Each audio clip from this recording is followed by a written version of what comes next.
Downing Street and White House officials are said to have earmarked just before or after the Normandy landing's commemorations, which Mr. Trump is scheduled to attend in France, as the best potential date.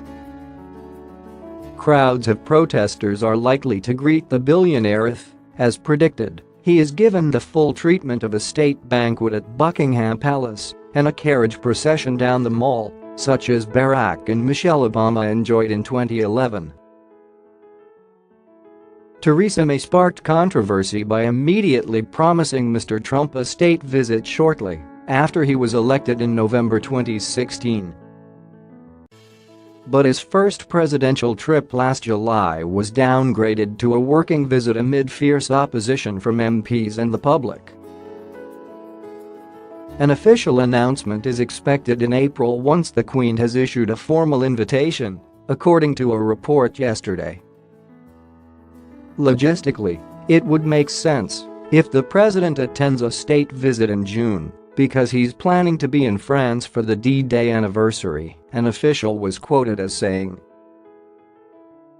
The discussions between his White House staff and Number 10 have been going on since late last year, and now they're waiting on the palace to issue a formal invitation. June is just the latest in a series of prospective dates. Last month, the U.S. ambassador to Britain, Woody Johnson, suggested it could be in May to coincide with commemorations of the end of the Second World War.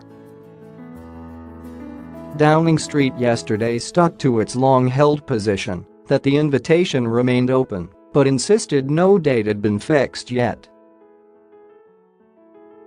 Buckingham Palace officials stressed that the Queen acts on the advice of the government and would wait for Mrs. May to decide. Last July, tens of thousands turned out to demonstrate against his visit, but Mr. Trump was kept away from London, meeting the Queen at Windsor Castle and Mrs. May at Chequers.